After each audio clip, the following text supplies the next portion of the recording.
Que bom que você está aqui outra vez com o interesse de continuar aprendendo sobre a Bíblia, a Palavra de Deus. E agora nós estamos estudando uma seção do nosso conteúdo aqui, do nosso estudo, onde a gente está vendo os desafios das traduções, da transmissão do texto bíblico, sobretudo para gerações mais próximas de nós. Na aula anterior, nós estudamos sobre algumas traduções antigas, né? Não todas, mas as principais traduções antigas. E vimos aí os desafios e a maneira como Deus tem usado pessoas para que a sua palavra se torne mais acessível, sobretudo a um grupo muito grande de gente que tenha condições de ler a Bíblia nas suas próprias línguas e desta forma conhecer a verdade, a palavra de Deus, o Senhor e consequentemente recebam a salvação. Nessa aula, nós vamos estudar um pouquinho sobre as principais traduções modernas da Bíblia. Nós vamos estudar alguma coisa, vamos ver aí rapidamente a tradução alemã, depois algumas traduções para a língua inglesa e as traduções para a língua espanhola. Então, antes de começarmos, vamos fazer uma oração, como temos feito todas as aulas, para que Deus nos ajude a entendermos e compreendermos aquilo que necessitamos compreender. Nosso Deus, estamos juntos outra vez para continuar nossos estudos sobre a Bíblia, a Tua Palavra. Agora, especificamente, vamos estudar sobre algumas traduções modernas da Tua Palavra para línguas modernas e as implicações disso ao longo da história da transmissão do texto bíblico. Eu sei que o tema é um pouco árido, ele é técnico e a gente não tem tempo de descer a todas as considerações, fazer uma análise mais minuciosa e por isso rogo a orientação do Teu Espírito Santo a mim, mas a todos os alunos que estão assistindo essas aulas, para que eles não percam o interesse, mas que a partir desses conceitos genéricos, cada um deles tenha o interesse de estudar pessoalmente e ampliar os conceitos através de pesquisas a fim de que cresçam no conhecimento da Tua Palavra. Ilumina a nossa mente e abençoa-nos nesta aula em nome de Jesus. Amém. No final da aula anterior eu falei que por longos anos, aí mais de 1000 anos, desde o início da Igreja Cristã Primitiva até o século XVI, até ali a Reforma Protestante, até a invenção da imprensa em tipos móveis, a Bíblia havia sido traduzida para um pouco menos de 20 línguas. Foi um período escuro da produção da Palavra de Deus. E havia uma razão para isso, o Apocalipse previu isso, e nós percebemos que a igreja dominante na época, que tentava controlar a mentalidade espiritual das pessoas, impediu a proliferação do texto bíblico. Mas com a Reforma Protestante, a corajosa Reforma Protestante, iniciada por Lutero, que não teve medo de enfrentar a Igreja Popular, a Palavra de Deus passou a ser mais acessível às pessoas, sobretudo em suas próprias línguas. E a primeira tradução que nós vamos estudar aqui é a Bíblia alemã e a importância dela para a divulgação do texto bíblico nesse período fantástico da história do cristianismo. Então, a mais famosa e conhecida destas traduções modernas, consideradas modernas, é a tradução de Lutero. Foi a primeira Bíblia alemã traduzida diretamente das línguas originais. Todas as anteriores tinham sido traduzidas da Vulgata Latina. E é bom lembrar que estas Bíblias, elas não chegaram às mãos do povo. Elas ficaram lá nos mosteiros, né? Bíblias que tinham sido traduzidas da Vulgata para a língua alemã, mas que eram, entre aspas, proibidas para o povo comum. Foi Lutero que iniciou a sua obra de tradução desta Bíblia para o alemão em 1521, com o Novo Testamento, que foi impresso em 1522. Então ele começou a traduzir a Bíblia para o alemão pelo Novo Testamento. E você veja que ele trabalhou aí um ano, foi muito rápido. Eu me admiro da coragem, da fibra, da determinação, da garra, né? Não só de Lutero, mas de homens semelhantes a ele, mas especialmente aqui Lutero. Veja que em um ano o Novo Testamento foi impresso para a língua alemã. Lembre-se que a imprensa já era uma realidade nesse período. O Antigo Testamento foi produzido entre 1523 e 1534, levou um pouquinho mais de tempo. Em 1534, neste ano, foi publicada a Bíblia completa de Lutero para a língua alemã. O trabalho de Lutero foi muito, muito importante. Ele trabalhou muito no aperfeiçoamento dessa tradução até 1544. Ele fez muitas revisões na sua tradução, tendo como auxiliares nesse trabalho uma comissão de eruditos, inclusive. Ele não fez sozinho. Melanchthon, por exemplo, foi o principal erudito, amigo íntimo de Lutero, que ajudou nesse melhoramento do seu texto para a língua alemã. Esta versão foi extraordinária, a versão de Lutero, porque ela não só contribuiu para a divulgação da reforma protestante, do conhecimento das verdades restauradas da palavra de Deus, porque você sabe que a tônica, a visão do protestantismo ali luterano era sola escritura, a essência era a Bíblia. E para que isso pudesse ser possível, o povo tinha que ter a Bíblia. Além disso, a tradução de Lutero da Bíblia para a língua alemã deu estrutura literária à língua alemã, à língua germânica. Porque o reformador alemão, graças à sua cultura e profunda experiência na arte de traduzir, ajudou, além disso, muitos tradutores protestantes em outros países. Então veja, a tradução de Lutero beneficiou a expansão do conhecimento da palavra de Deus. Lutero ajudou muitos outros tradutores que se incentivaram com a sua tradução alemã a traduzir a Bíblia para outras línguas, a fim de que o povo de outros lugares pudessem ter e ler a Bíblia na sua própria língua. E o trabalho de Lutero deu estrutura à língua germânica, à língua alemã. Ok? Outra coisa interessante, a Bíblia alemã de Lutero acabou então se tornando a base de outras traduções. Por exemplo, para a língua sueca em 1541, dinamarquesa em 1550, islandesa em 1584, uma velha versão holandesa em 1560, a finlandesa e dialetos cognatos em 1642. É bom a gente ter uma ideia aqui de que exatamente no período do início da colonização brasileira pelos portugueses, porque eles chegaram aqui em 1500, eu gosto sempre de fazer essa equivalência, lá na Europa estava nascendo a Reforma Protestante, Lutero estava traduzindo a Bíblia para a língua alemã e a partir dessa tradução da Bíblia da língua alemã, outras línguas passaram a usar a tradução de Lutero como referência. Nesse mesmo período, a Igreja Católica, no Concílio de Trento, estava se autoafirmando contra o protestantismo. Eles tomaram algumas posições radicais e uma delas foi a aceitação da Vulgata como a Bíblia, a tradução oficial da Igreja Católica. E foi também nesse período, lembra daquela aula que nós já estudamos, que a Igreja Católica inseriu no texto bíblico o que eles vieram a chamar de deuterocanônicos. Aquilo que nós, os protestantes e evangélicos, chamamos de apócrifos. Eles inseriram no texto do Antigo Testamento, da Bíblia,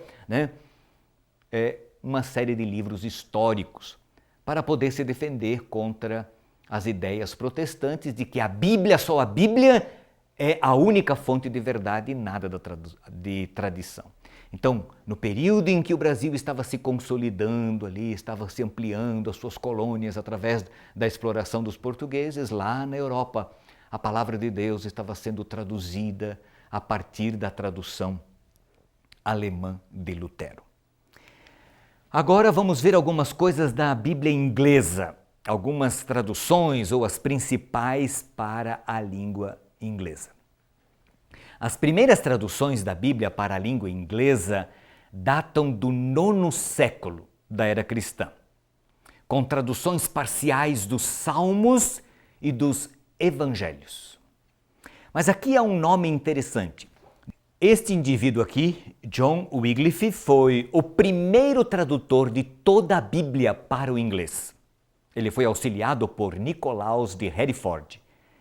E juntos eles fizeram uma tradução literal e popular da Vulgata para a língua inglesa entre 1380 e 1384.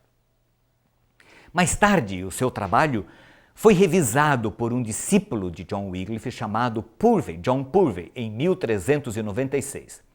Ele melhorou a linguagem, tornando-a menos tersa e robusta, né?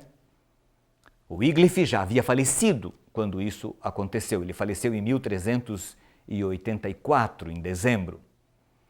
Levantaram-se então tremendas dificuldades para a divulgação desta Bíblia. Em 1408, foi decretado que nenhum livro das Escrituras Sagradas fosse lido em público ou em particular, se não tivesse aprovação eclesiástica. E talvez por esta razão, esta tradução de Purvey circulou em forma de manuscritos, tendo sido impressa somente em 1848. Inclusive a tradução de Wycliffe, e essas traduções, tanto de Wycliffe quanto de Purvey, que foi um melhoramento da tradução de Wycliffe, elas receberam muita resistência, porque não havia interesse da Igreja Popular para que a palavra de Deus fosse lida na língua do povo. O Wycliffe, ele recebeu o nome de Estrela Matutina ou Estrela da Manhã da Reforma, devido à influência de sua tradução da Bíblia para a língua inglesa. Outra tradução que apareceu aqui nesse período foi uma feita por William Tyndale. Ele traduziu para o inglês o Novo Testamento em 1525, mesmo período em que Lutero estava traduzindo lá, lembra? A sua Bíblia para a língua alemã.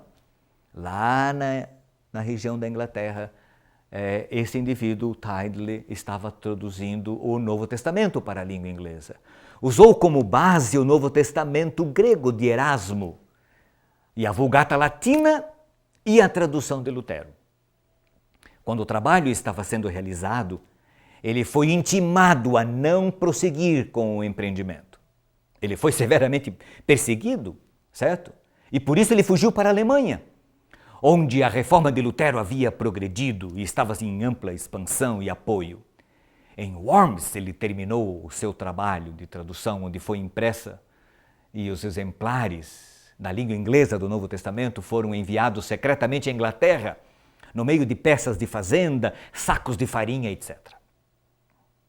Tunstall, bispo de Londres, e Thomas More envidaram esforços para comprar e queimar as cópias do Novo Testamento impresso. Mas o resultado deste ato de intolerância foi que Tyndale se viu com recursos maiores para publicar uma nova edição maior e muito melhor. Claro, os inimigos da palavra de Deus compravam para destruir. Quanto mais eles compravam, mais eles habilitavam Tyndale com recursos para produzir a palavra de Deus. Mas os inimigos não se deram por vencido. Não podendo queimar todas as cópias do Novo Testamento, eles acabaram queimando o tradutor da obra. E por isso Tyndale foi preso em 23 ou 24 de maio de 1535, na Antuérpia, onde ele havia se estabelecido. E no dia 6 de outubro de 1536, com a idade de 59 anos, ele foi primeiramente estrangulado e depois queimado como herege. E antes de seu último suspiro, este grande reformador rogou a Deus: Senhor, abra os olhos do rei da Inglaterra. Ele foi morto, é verdade, mas sua obra permaneceu. Tyndale fixou os moldes da tradução da Bíblia. Sua dicção, seu estilo vivem na versão inglesa, a qual emprestam beleza literária e rigidez de feição.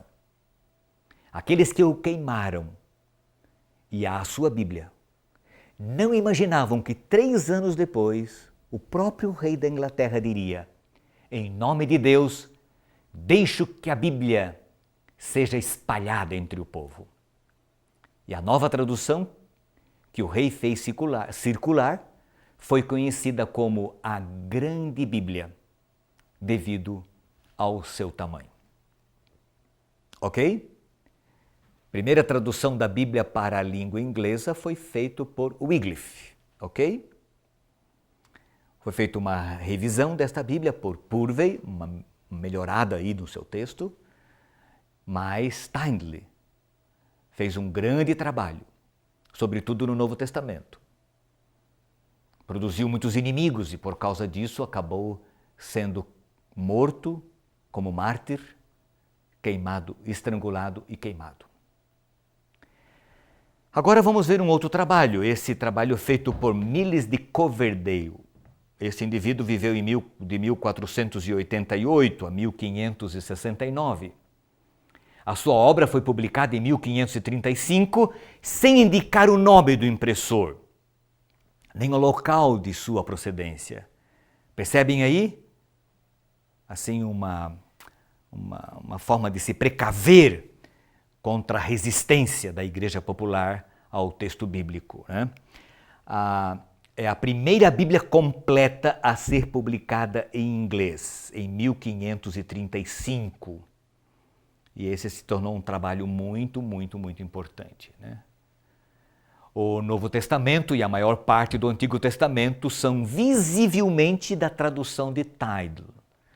Somente os livros compreendidos entre Jó e Malaquias foram de fato traduzidos por Coverdale, servindo-se de uma Bíblia alemã impressa em Zurique entre 1527 e 1529. A próxima Bíblia, uma Bíblia muito importante, é a Bíblia de Thomas Matthew, uma Bíblia em inglês. Esta foi a primeira Bíblia inglesa licenciada pelas autoridades públicas. Thomas Matthew é o pseudônimo adotado por John Rogers, sucessor de Tyndale como capitão, ou aliás, como capelão dos negociantes ingleses que moravam na Antuérpia. A sua Bíblia, a Bíblia de Matthew, foi impressa em 1537 na cidade de Antuérpia e continha o texto de Tyndale e os livros de Coverdale. Portanto, era uma espécie de reedição da Bíblia de Coverdale, acompanhada de audaciosas anotações feitas por John Roger ou Thomas Matthew, como era o seu pseudônimo. A próxima Bíblia inglesa interessante, que vale a pena dar uma rápida olhada na sua produção, é a Grande Bíblia. É também chamada de Bíblia de Cranmer. Seu primeiro nome vem pelo tamanho que ela possuía, e seu segundo nome porque Cranmer foi aquele que escreveu uma introdução nessa Bíblia que foi produzida nesse período. Esta Bíblia é a revisão do texto da Bíblia de Matthew, né? Portanto, era a Bíblia de Coverdale. Ela veio à luz em 1539, ali até 1541, e foi de tal forma aceita que em pouco tempo eles esgotaram 7 edições.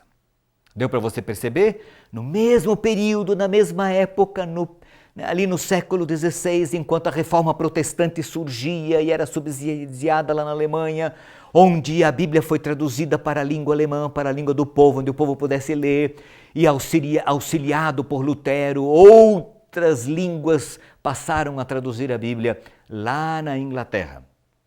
A palavra de Deus foi traduzida. No mesmo período, na mesma época em que os portugueses estavam se estabelecendo aqui no Brasil, né, lá na Europa isso acontecia. Deus estava preparando a sua palavra para que ela pudesse ser popularizada. A imprensa agora divulgava e produzia a Bíblia, os inimigos não conseguiam conter a divulgação da palavra de Deus. E essas tentativas aí de melhoramento de uma tradução para outra, né, para que a Bíblia pudesse ser cada vez mais compreendida pelas pessoas. Agora nós temos uma outra Bíblia na língua inglesa, a Bíblia de Genebra. Devido às inclementes perseguições de Maria Sanguinária, uma das rainhas da Inglaterra, milhares de protestantes acabaram fugindo da Inglaterra. Muitos deles foram para Genebra e ali 3 deles produziram uma nova tradução da Bíblia com a colaboração dos mais ilustres teólogos daquele tempo. A Bíblia inteira foi editada em 1560 e foi recebida com grande entusiasmo pelos puritanos ingleses. Os puritanos eram uma linha evangélica de ingleses que se estabeleceram ao lado da palavra de Deus, da verdade bíblica, e que fizeram uma resistência à perseguição da Igreja Popular na época. Esta foi a primeira Bíblia inglesa com divisão de versos e versículos, né? E a primeira a ser editada na Escócia. Ela era acompanhada de notas que lhe serviam de um bom comentário juntamente com algumas exposições práticas e doutrinárias. A Bíblia de Genebra, ela pode ser adquirida hoje, inclusive existe uma versão em português com as anotações da Bíblia de Genebra que foi produzida exatamente nesse período. Outra Bíblia importante para a língua inglesa, na história da transmissão do texto bíblico nas línguas modernas, a Bíblia dos Bispos, né? A popularidade dessa Bíblia de Genebra, ela não agradou muito aos bispos, que agora, liderados pelo arcebispo Parker, fizeram uma revisão da grande Bíblia, que recebeu o nome de Bíblia dos Bispos. A primeira edição saiu em 1568 e também era dividida em versículos. Aqui nós encontramos uma tentativa da Igreja Católica, dos bispos católicos, para manter a sua ascendência sobre o povo, produzindo uma Bíblia que eles pudessem dizer, esta Bíblia é nossa, essa Bíblia é ok, entendeu? É quase que uma luta de braço entre a Igreja Popular e os movimentos evangélicos e luteranos, e sobretudo na Inglaterra, os puritanos, que estavam divulgando a palavra de Deus, colocando-a cada vez numa linguagem mais acessível para que o povo pudesse ler a Bíblia na sua língua, do seu jeito, da sua forma de ler. E em fazendo isso, conhecendo a palavra de Deus, a verdade da Bíblia, defendendo-a e vivendo-a integralmente. Uma versão para a língua inglesa muito famosa, popular até hoje entre os ingleses, é a versão do Rei Tiago, né? A versão de King James. Esta versão ela é muito famosa. O Dr. Reynolds, presidente do Colégio de Corpus Christi de Oxford, propôs na Conferência de Hampton, entre 16 e 18 de janeiro de 1604, durante uma discussão entre anglicanos e puritanos, que se fizesse uma versão autorizada da Bíblia para a língua inglesa.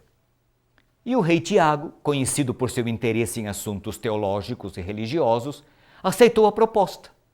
E em 10 de fevereiro de 1604, ele ordenou que se fizesse uma tradução da Bíblia, diretamente do hebraico e do grego, para ser impressa e publicada em 100 notas marginais, destinada a ser lida em todas as igrejas da Inglaterra e por ocasião do culto divino.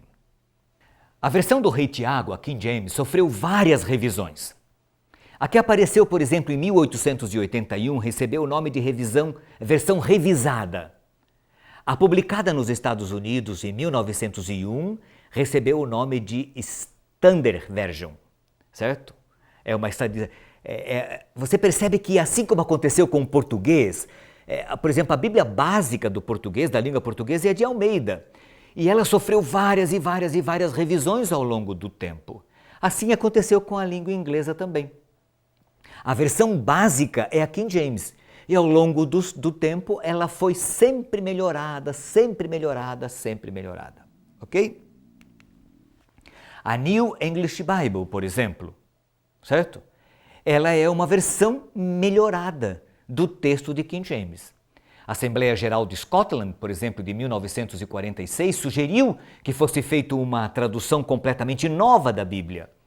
E ela deveria ser empreendida tendo como base os manuscritos originais conhecidos, né, e fiéis a estes manuscritos originais, ok? E com o auxílio também da crítica textual, do desenvolvimento da crítica textual, da experiência da crítica textual.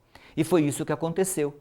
Uma tradução bem mais popular, bem mais compreensível do texto do Rei Tiago. Foi exatamente o que aconteceu em português, com a nova versão a linguagem de hoje, né, a nova tradução da linguagem de hoje, que é um texto de Almeida, porém bem melhorado, bem mais acessível, bem mais compreensível para as pessoas da atualidade. Isso nós vamos ver como quando formos estudar a tradução da Bíblia para a língua portuguesa.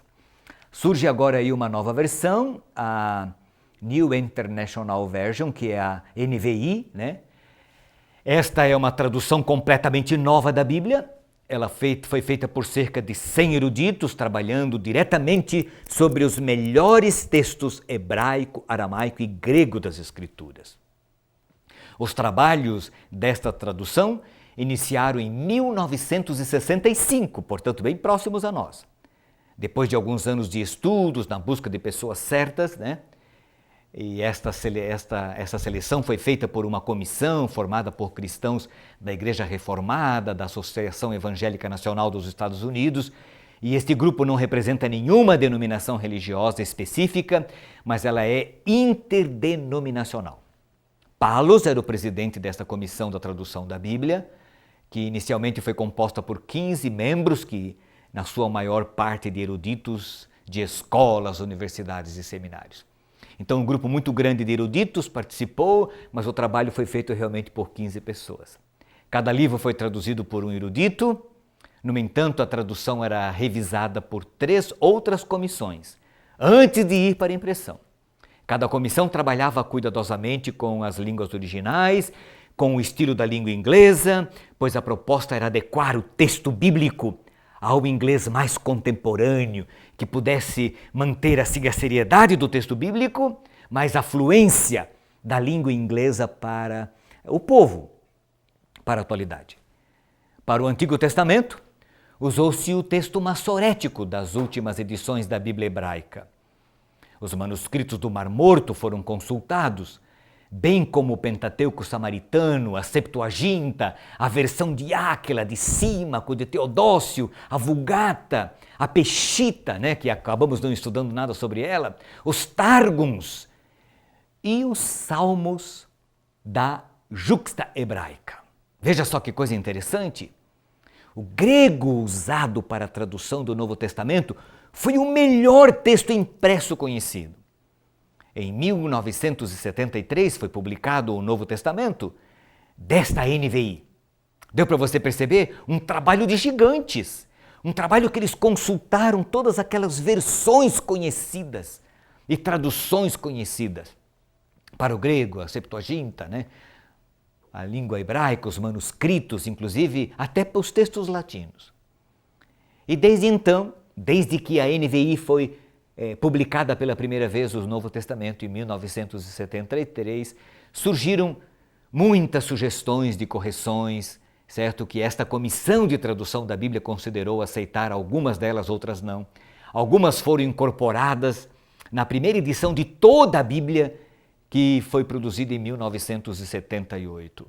Revisões adicionais foram feitas pela comissão de tradução, que apareceram na edição de 1983 e publicada em 1984.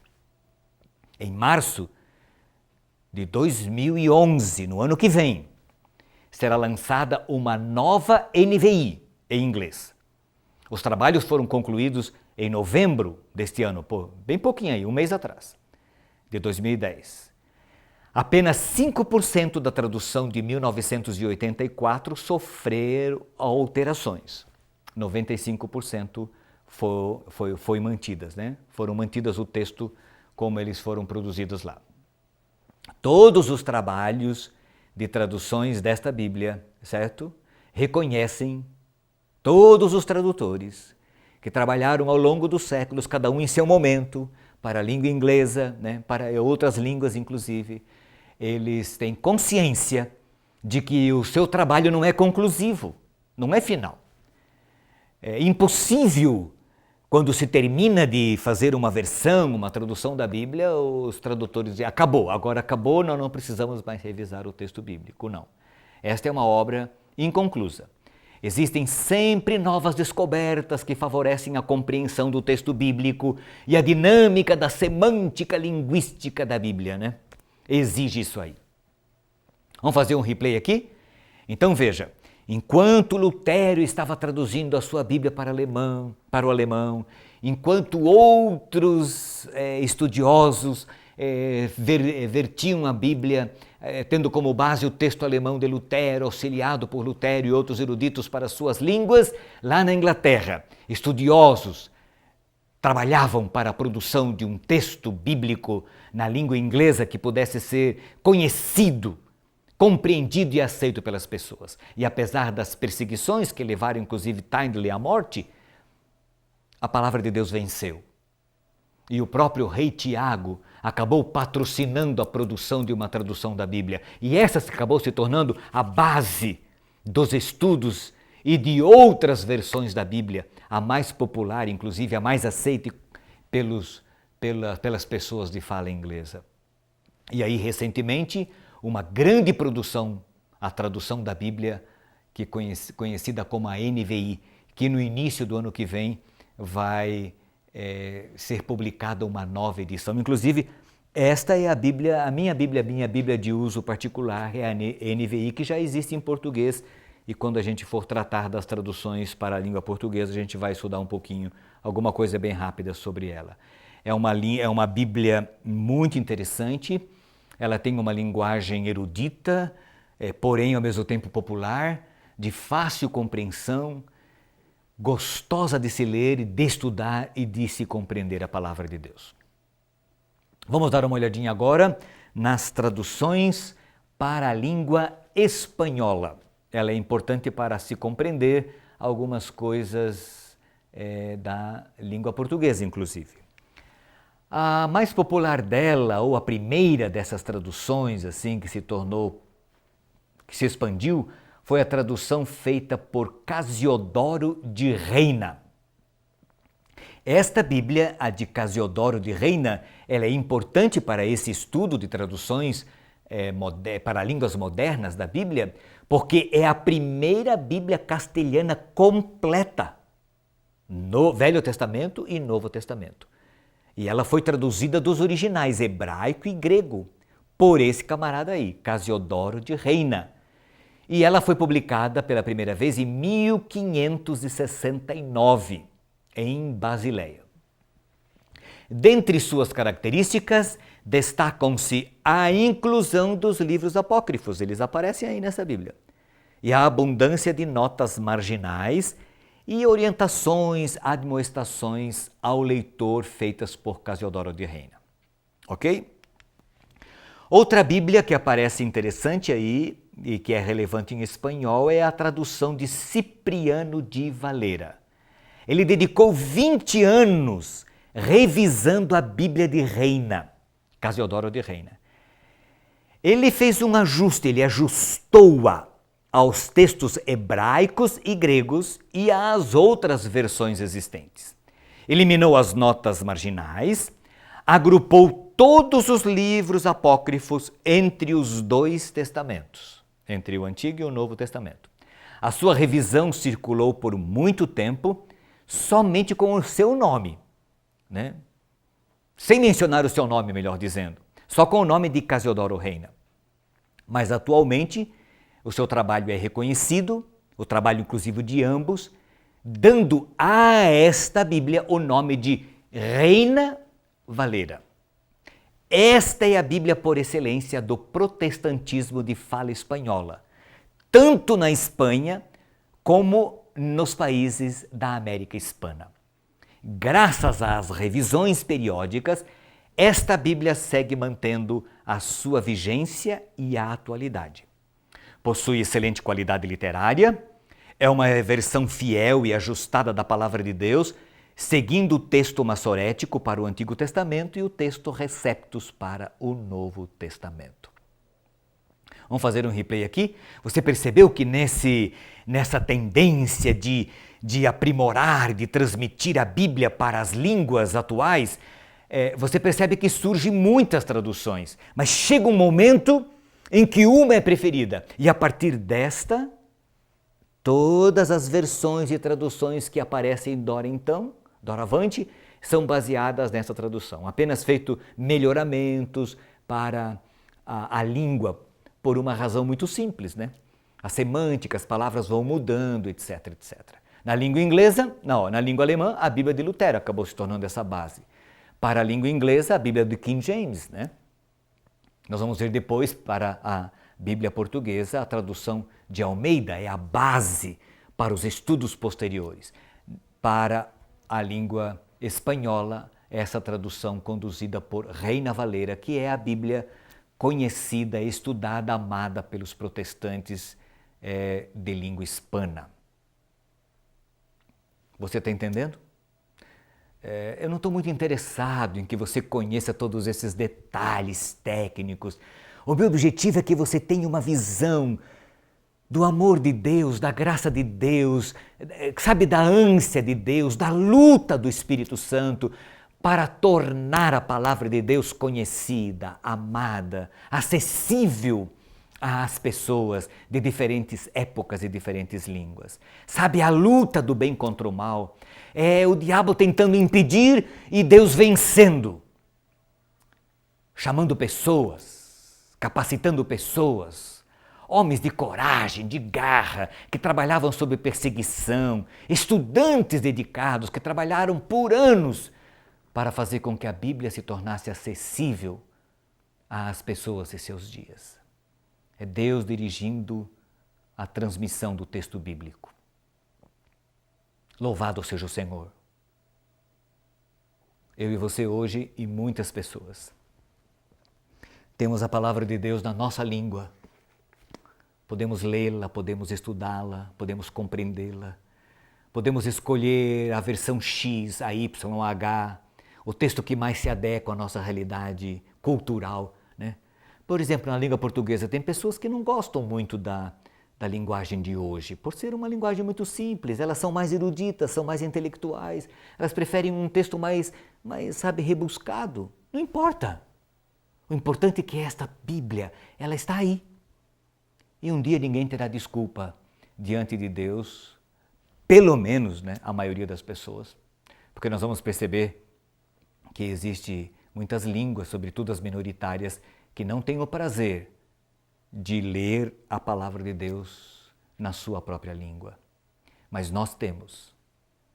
E Deus não vai nos considerar inocentes quando não estudamos a palavra de Deus como podemos estudá-la. Que Deus te abençoe, te ajude. Na nossa próxima aula, nós vamos dar uma olhadinha agora nas principais traduções para a língua portuguesa. Lembre-se sempre, o nosso estudo ele é panorâmico. Embora haja alguns detalhes, esses detalhes eles são panorâmicos. Se nós fôssemos descer bem a todos os detalhes, você haveria de ver que é um estudo lindíssimo, belíssimo, apaixonante, né? Mas não é o nosso objetivo aqui. O nosso objetivo é dar a você uma visão panorâmica, geral, de como Deus dirigiu ao longo dos anos, desde as traduções antigas até para as línguas modernas, e como Deus foi conduzindo a transmissão do texto bíblico para que as pessoas, conhecendo a sua palavra, na sua própria língua, pudessem defender, aceitar e viver as verdades que a Bíblia apresenta.